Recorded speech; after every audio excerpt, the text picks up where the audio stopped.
Hello, I'm Toycat and welcome back to the second channel video. So I wanted to talk about absurdly cheap flights and budget airlines and how you can make the most of both those things for quite some time now, and I figured the best way to just go and do this is to hop on a budget flight and talk about it as we go along. So today I'm taking a Ryanair flight to Dublin, Ireland. It's going to take just over an hour and it's going to effectively cost less than £2. I wanted to explain how any of that makes any sense and how you can genuinely do it yourself in today's video, so let's go.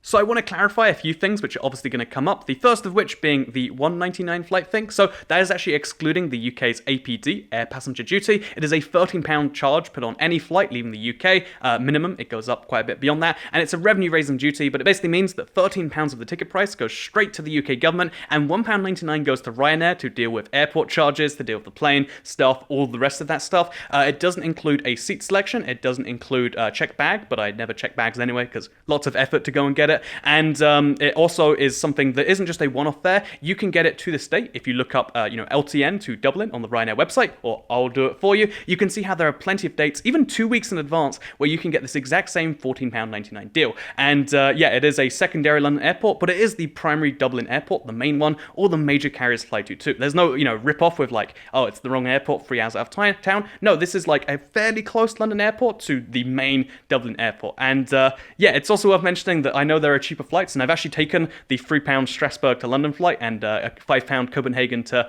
London flight as well, but this is one leaving the UK, which means after you include that tax, it's really insane. So yeah, again, let's talk about how they're doing it as we leave right now.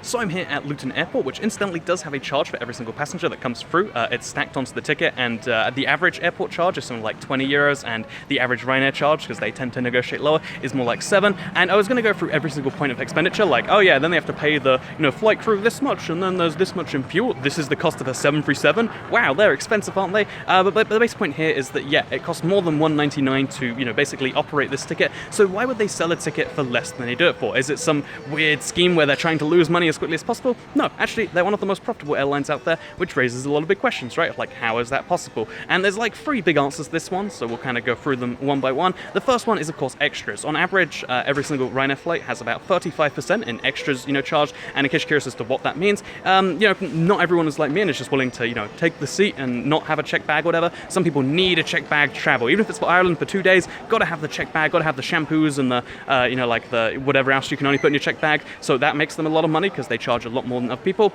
Having a seat, for instance, that's just free money right there.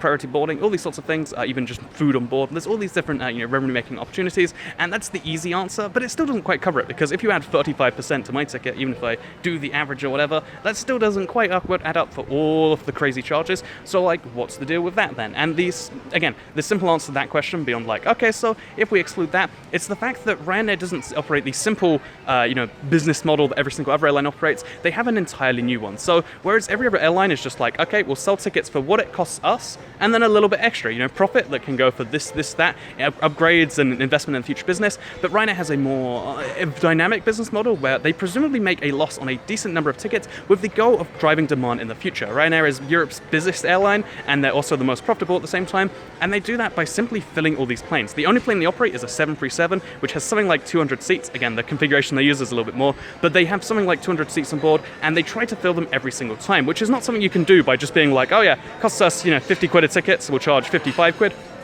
So instead what they do is a lot of tickets sell for a lot more. It's demand-based pricing, where they'll sell some tickets for 200 and make a big profit on some, and they'll make a fairly small loss on some others ones with the basic goal of driving demand. If you're going to a very, very heavily trafficked route, so for instance, the UK to Spain or to Greece, you'll never find a ticket below like 30, 40, 50 or something like that. But if you're going somewhere which doesn't really have demand, so for instance, I took Strasbourg to London. Who's going from that route already? Probably not many people. So €3. You might just go there for the fun of it, and today, one of the reasons I came to Dublin is because like, oh yeah, for that cheap, let's go to Ireland for a couple of days. And the basic idea is having more people who are willing to do this sort of stuff creates more opportunities for this to happen. So yeah, that's how the basic model works. By making a loss on some seats and making a profit on some others, it seems ridiculous, but because they have fixed costs in operating the flights anyway, why not operate either a loss or just, no profit, like just no money on some of the seats and just fill it up, so at least you're having a higher profit model and that you can maybe make those upcharges as well. So the other kind of part of it is the future part, is to do with the airport I'm in right now. Luton is known for being a horrific airport, I think, out of the London airports, but also just in terms of European airports, because UK airports are like a deal different to most other airports in the world. And if you look at the map back there, excluding the people pointing at it, you can see how the line from security to the gates, you have to go through all this shopping area. I think green or purple shop, whichever one it is, there's going to be a lot of shops between you and the gates, and that is the simple point right here. Airports are going from being these things that have to make their money by charging airlines to being things that can make money with the retail operation. Each of these shops charges a lot of money, and therefore the charges go down from being on average 20, whereas Ryanair gets 7. And in the future, the basic goal that has been stated is to have the airports pay the airlines to go there. And although that will probably never happen, realistically at some point it'll be a revenue neutral thing. And again, that allows for cheaper tickets, and by driving towards that future full force with the largest airline in Europe behind you, all that negotiating power, weird things can happen, like the flight that costs $199. So let's go. So there's 3 things that you're going to need to get that maximum experience of like, oh yeah, this feels wonderful, rather than being prodded for an airport. The first one is obviously going to be the lounge access. There's, this is one of the few things. The second thing you're going to want is getting on the plane first, priority boarding. Maybe that makes you feel special. And the third thing is getting a good seat, maybe with legroom, whatever you consider a good seat to be. And on short-haul flights, there is no such thing as a good seat, except in America where they're slightly better. But generally speaking, all airlines have the same pitch, which is why Ryanair actually has the same pitch as British Airways Business. You might not believe that, look it up, at least on short haul, same pitch. Pretty crazy stuff. Okay, so now that we've worked out the 3 things that you actually get uniquely with European to European business class, and we've worked out that, it'd be nice to have those things because business is nice, just probably not worth paying the 3-digit premium over regular tickets, how do we get them for free or close to free on this Ryanair flight? Because again, it sounds ridiculous to get a better than business experience while flying on the budget carrier, right? But it is something we can entirely do. So first of all, lounge access, it's worth mentioning that unless you're at the largest of the large airports, where there's one airline that probably has a monopoly on lounges, there are probably multiple lounges at your airport, and one of them will usually allow you to pay to enter it. And a lot of the paid lounges around the world are some of the very best. Pro tip, London Heathrow Terminal 2, as well as Barcelona, and right here at Luton even, there's these little snooze pods. There's a lot of great lounges around the world that you can pay to enter for as little as 15 or 20 or 25 pounds. So that's a pretty good deal by itself, like being able to pay the money. That's for people, if you just fly once a year or something like that, you should probably just do this because it's cheaper than the second option, which is entirely free, but requires you to sign up for a credit card. So I can't make comments on where you live in the world or where you even live in Europe, but there are a bunch of programs around the world which will give you free access to lounges. Priority Pass is the one that I personally use, but you can use Dragon Pass, you can use any of these other bunch of passes that give you free access to lounges around the world. It's kind of like the airline thing of like, oh yeah, once you've flown a certain number of times, but you usually get them for signing up for a credit card, or you can just pay a yearly fee. Again, the yearly fee is somewhat steep, but if you fly enough, you divide it by the visits, or again, you get it for free, and it works out for me to be an entirely free lounge visit every single time I come, and that is a really great thing. Every airport is just that little bit nicer because I get access to free food, free drinks before the flight. It's nice, business experience while paying nothing extra on this $199 flight. So the second thing we're going to try and get is a nicer than average seat. And this, again, it sounds ridiculous, but you can actually really easily guarantee you'll get a good seat as long as it's going to be a fairly busy flight. So again, if it's an empty flight, then you're going to get a good seat regardless, because every seat's a good seat because you can stretch out. But because Ryanair does rarely operate, empty flights because of these very cheap fares, therefore you want to work out how you can get a good seat. And the simple answer is that Ryanair allows you to check into your flight up to 4 days before. If you purchase a seat, it's something like 30 days before. So the easy way to get a good seat is to buy one. They cost between £4 and £20. Maybe that's a big deal to you, maybe it's not, but you can buy it if you want to. However, I never pay for seats, but I always get better than average seats. And the trick with this one is that there are a bunch of there's tiers of seats on Ryanair flights. There's like regular seat, which costs like £4, €4, something like that, and then it goes up if you want to get a seat at the front, or if you want to get a seat in the emergency exit rows. So because again, the flights are almost always full, they try to, when people check in and they give them a free seat, because if you don't pay for a seat, you get a random one, they'll give away all the £4 seats first, and eventually, once they've sold all the £4 ones, or given away the £4 ones, then you'll be able to, hop in there, try and get your random seat selection, and they'll only be able to offer you, the seats which cost a bunch more. And to prove this works, on my return flight, my Dublin to Luton flight, I think I'd show you, okay, here's what it looks like if you try to check in your flight like 2 days before, here's what it looks like a day before, and if you check in the morning of your flight, which I did right now, as you can see, the only seats they can give me are these emergency exit row seats, which if you don't know, you can't put bags under the seat, but in exchange exchange you get something like double the leg. But boom, look at me. I have paid nothing extra, but I have managed to get emergency exit rows, not only on the flight back, which I showed it work again to show you the like 2 days before, but on this flight going to Dublin, I have the exact same thing. Look at all the legroom I have. Do I need that legroom?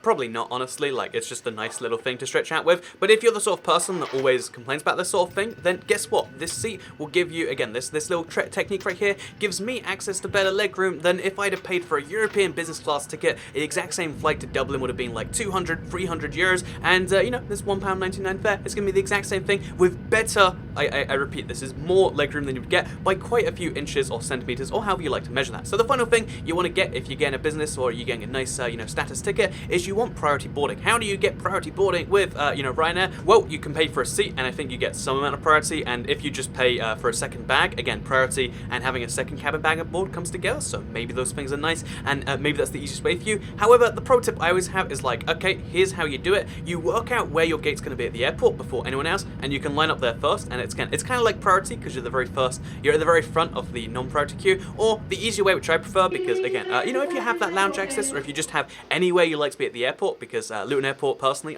there's a few things I actually like here. If you have anywhere else you'd rather be than standing in line, go do that thing, and just know that when the airport's like, you must go to your flight right now, they really mean, okay, in like half an hour we'll be, you know, closing the gate. So this means that if you just arrive last to the gate, or arrive very, very late to the gate, again, arriving last is kind of scary, you might miss a flight one day, but if you just arrive really late, like I did right here, it's not the same feeling of being like, wow, I'm on an empty plane, but you know, it's really easy to get aboard the plane, and getting to your seat, it's just as easy because you're literally the last guy, or I think I was like third to last in this one, to go to your seat. Look how wonderful that is. So there you go, those are the 3 things you need to do to turn, you know, literally a fare this cheap into one that's amazing. And I think honestly this more proves the, you know, worthlessness of the traditional airlines, you know, not only their regular product, because why would you ever have, again, their regular product is worse than budget because you less than average get those things because there's no way to do it, but also because, like, you know, their business product is worse than the experience I just got right here for a bunch of things I did for free. And it raises a bunch of questions, and I don't know how to answer those, so I'll let you make your own judgments about what the point of that even is, because there are some really cool experiences you can have in the sky, at least that I've seen online,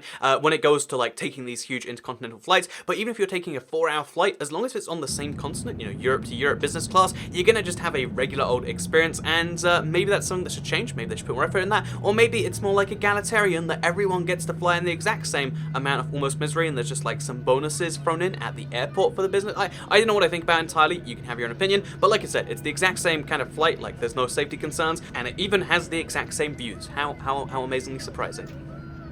Anyway, regardless of all the things that I did to make the flight work and be a delightful flight, which, by the way, it got even better because there was only one woman in the same row as me. She was next to me, maybe you saw her, and, you know, she was from Poland. She was visiting London for a day, and she just got really drunk, spoke to me for a little bit about how delightful London was. I can always talk to strangers about that one, and then went to the other side of the plane to be with her friend. So yeah, I got the entire row of exit seats myself, literally a better outcome than you could hope for with any other airline, and I got it on the one that everyone complains about, because it's all about doing it right. When it comes to, you know, it's a new mode of flying. It's meant for a different type of people, you know, the average man or whatever. So you just gotta know, like, oh yeah, there's a few more tips that work here. They're not your average tips of just spend lots of money. There are some tips that are a little bit more fine-tuned than that, and maybe this video was elitist terribleness, I don't know. But yeah, either way, I'm going to enjoy my next couple of days in Ireland. In case you're curious as to why I'm here, because, you know, you might be like, what's the deal with Ireland to look at? Basically, I have a German girlfriend. She lives in Germany. I live in the UK, and therefore the logical, you know, meet-up point in the middle, you know, the midpoint of that relationship just seems like Dublin, right? But more seriously, I've been here a few times now. I think 2 times, 3 times, and it's just one of my favorite countries, like, because the familiarity to the UK. It's like, you know, the second biggest metropolitan area in the islands of the British Islands. That's the word. And because of that, you know, I like it personally, and I'm gonna have a delightful couple of days, and hopefully you do too. And if you don't, well, I'm an internet video, so I can't tell you what to do. Anyway, second channel, don't care. Bye.